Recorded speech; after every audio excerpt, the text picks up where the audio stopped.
Los hermanos Karamazov, por Fyodor Dostoyevsky, parte 171. Es el sobre de los 3000, pensó Mitya. ¿Pero dónde estás? ¿En la puerta? Voy a abrir. El viejo casi se cae por la ventana al mirar hacia la derecha, hacia donde estaba la puerta del huerto, intentando distinguirla en la oscuridad. Un segundo más y saldría corriendo a abrir la puerta sin esperar la respuesta de Grushenka. Mitya miraba de costado sin moverse. Le repugnaba muchísimo el perfil del viejo. La nuez flácida, la nariz de gancho, que sonreía ante la feliz expectativa. Los labios, todo estaba vivamente iluminado por la luz oblicua de una lámpara en el lado izquierdo de la habitación. Una rabia terrible, frenética, empezó a agitarse en el corazón de Mitya. Ahí estaba, su rival, su verdugo, el verdugo de su vida. Era otro acceso de la misma rabia inesperada, vengativa y frenética que le había anunciado como presintiéndola Alyosha 4 días antes en el Senador, cuando respondió a su pregunta: ¿cómo puedes decir que matarás a padre? No lo sé, no lo sé, dijo entonces. Quizá no lo mate o quizá sí. Tengo miedo de que en ese momento su cara se vuelva odiosa para mí. Odio la nuez de su garganta, su nariz, sus ojos, su boca obscena. Siento repugnancia física. Eso es lo que me da miedo. No podré contenerme. La repugnancia física aumentaba insoportablemente. Mi tía estaba fuera de sí y de repente sacó la mano de cobre del bolsillo. Dios, diría Mitya después, velaba por mí. Justo en ese momento el enfermo Grigori Vasilevich se despertó en su lecho. Esa tarde se había aplicado la conocida cura de la que Smerdyakov le había hablado a Iván Fyodorovich, que consistía en frotarse, con ayuda de su mujer, una tintura secreta fortísima a base de vodka y beberse el resto mientras ella murmuraba una oración. Y después echarse a dormir. Marfa Ignatievna también bebió y, como no acostumbraba a beber, se quedó dormida como un tronco al lado de su marido. Pero, inesperadamente, Grigori se despertó por la noche, reflexionó un momento y enseguida sintió un dolor agudo en la cintura, aunque se sentó en la cama. Después volvió a quedarse pensativo, se levantó y se vistió rápidamente. Quizá tuviera remordimientos de conciencia por haber estado durmiendo, dejando la casa sin vigilar, en un momento tan peligroso. Smerdyakov, lastimado por la caída, yacía sin moverse en el otro cuchitril. Marfa Ignatievna tampoco se movía. Esta mujer ya flojea, pensó Grigori Vasilevich, y salió al porche gimiendo. Por supuesto, la única que quería era echar un vistazo desde el porche, porque no tenía fuerzas para andar. El dolor de la cintura y en la pierna derecha era insoportable. Pero entonces recordó que aquella tarde no había cerrado con llave la cancela del huerto. Era un hombre de lo más cuidadoso y puntilloso, un hombre de viejas costumbres que se atenía al orden establecido. Cojeando y contrayéndose de dolor, bajó del porche y se dirigió al huerto. En efecto, la cancela estaba abierta de par en par. Maquinalmente se asomó al huerto. Quizá le pareciera haber oído algún ruido.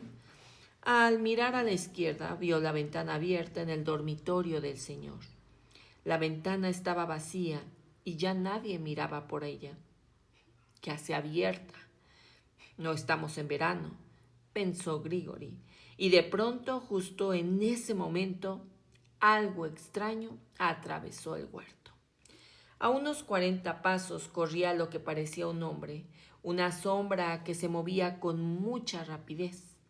«Ay, señor», dijo Grigori, y fuera de sí, olvidándose del dolor en la cintura, se lanzó a cortarle el paso. Atajó, pues conocía el huerto mejor que quien corría. Este se dirigía a la Vania, se metió por detrás, se dirigió rápidamente hacia la pared.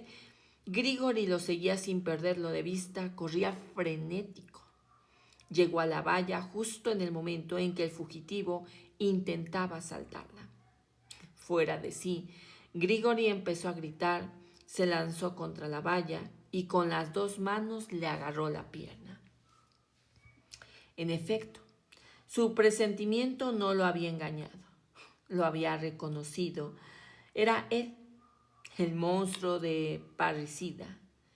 «Parricida», gritó el viejo, para que le oyeran alrededor, pero solo le dio tiempo a gritar. Luego cayó como fulminado por un rayo. Mitya saltó de nuevo al jardín y se inclinó sobre el caído. En las manos llevaba la mano de cobre y maquinalmente la arrojó a la hierba. Cayó a 2 pasos de Grigori, pero no en la hierba, sino en el sendero, en el lugar más visible. Durante unos segundos contempló a Grigori. La cabeza del viejo estaba llena de sangre. Mitya alargó el brazo y empezó a palparle. Más tarde recordaría claramente que en ese momento deseaba convencerse plenamente de si le había roto la cabeza al viejo o solo lo había aturdido, al golpearle en la coronilla con la mano del mortero. Pero la sangre manaba y enseguida un chorro caliente empapó los dedos temblorosos de Mitya. Recordaba haber sacado del bolsillo un pañuelo blanco nuevo del que se había provisto para ir a casa de Jojlakova y habérselo puesto al viejo en la cabeza. En un intento absurdo de retirarle la sangre de la frente y de la cara, pero al instante el pañuelo se empapó de sangre. «Señor, ¿para qué hago esto?». Mitya de pronto recapacitó. «Si le he roto la cabeza, ¿cómo lo voy a saber ahora?». «Aunque en realidad da igual», añadió con desesperación. «Si lo he matado, pues lo he matado». «Has caído, viejo, así que descansa», dijo en voz alta y saltó de la valla, aterrizó en el callejón y echó a correr. Llevaba arrugado en el puño derecho el pañuelo empapado de sangre. Se lo guardó en el bolsillo trasero de la levita. Corría desesperado y los pocos transeúntes que se encontraron con él esa noche en las calles de la ciudad recordarían después haber visto un hombre que corría con rabia. Voló de nuevo a casa de Morozova. Poco antes, Fenia, nada más marcharse él, había ido al ver al viejo portero Nazar Ivanovich y le había rogado en nombre de Dios que no dejara entrar más al capitán ni hoy ni mañana. Nazar Ivanovich accedió, pero como si se lo hubiera hecho a propósito, se tuvo que ausentar, pues la señora lo llamó desde arriba. Por el camino se encontró a su sobrino, un joven de unos 20 años que acababa de llegar de la aldea, y le ordenó que se quedara en el patio, pero olvidó hablarle del capitán. Al llegar al portalón, Mitya llamó. El joven lo reconoció al instante. Mitya le había dado una propina más de una vez. Le abrió la cancela, le dejó pasar y con una alegre sonrisa se apresuró a comunicarle amablemente que Agrafiona Alexandrovna no está en casa, señor. ¿Dónde está, Prohor? Mitya se detuvo. Se fue hace nada, con un par de horas, con Timofey a Mokroye. ¿A qué?, gritó Mitya. Eso no puedo saberlo, señor. Algo de un oficial, alguien de allá la llamó y enviaron caballos. Mitya lo dejó ahí, corrió como loco a buscar a Fenia.